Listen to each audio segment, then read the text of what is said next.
Will you give me something fun to know about who Jim Wheeler is? Or give me a fun fact, something that little, very few people would know.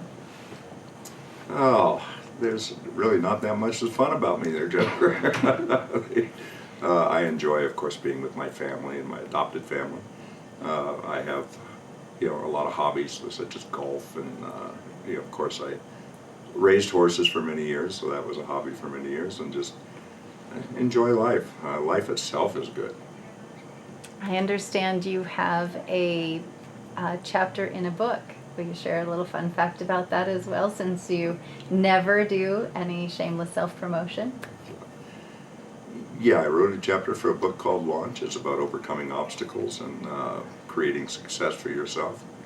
And I never really thought of it in these terms before until the book publisher contacted me and asked me to write this chapter. But I never thought of myself as any more successful than anyone else.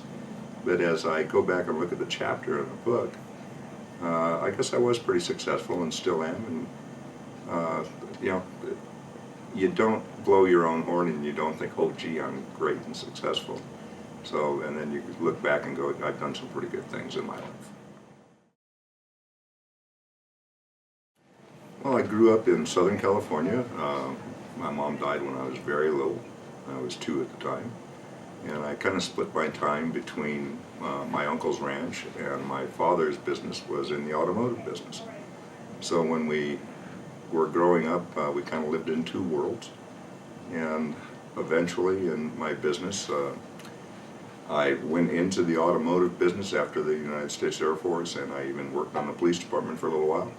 Then went into the automotive business and became fairly successful. And if you really want to hear about it, read my chapter in Launch. But and how I did that, we became fairly successful in that. After I sold the business, was able to kind of semi-retire at about 51 years old. I bought 2 ranches. Well, I shouldn't say that. I actually had one before I retired in Gardnerville. And then we bought another one in Texas, and we raised reining horses. We sold all that in 2008, moved back to Nevada full-time instead of part-time, and completely retired in 2008 until I got into politics.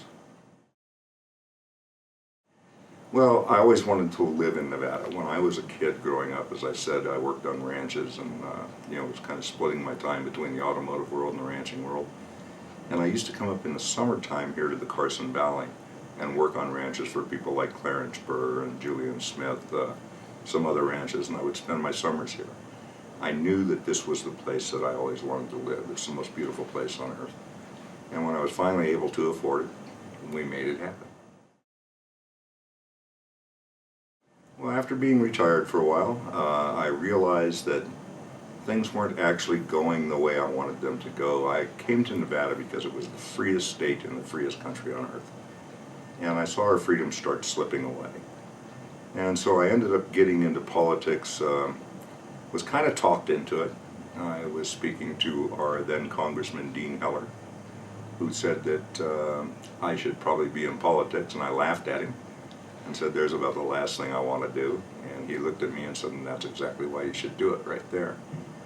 After that, a few weeks later, I was talking to our then State Assemblyman, James Sellmeyer, and he told me that his seat was going to be opening up, that he was going to run for the Senate. And so I decided to run for his seat. The rest is history. I've been in the legislature now for 4 sessions. This is my 4th. And during the interim, when our minority leader decided to leave and take another job, I was voted in as the leader of the Republican Assembly, and we've been going strong ever since. I think I bring a lot of common sense. And as a matter of fact, my campaigns, I stress that I bring common sense. There are certain things that the free market only can do. You can't legislate people into prosperity.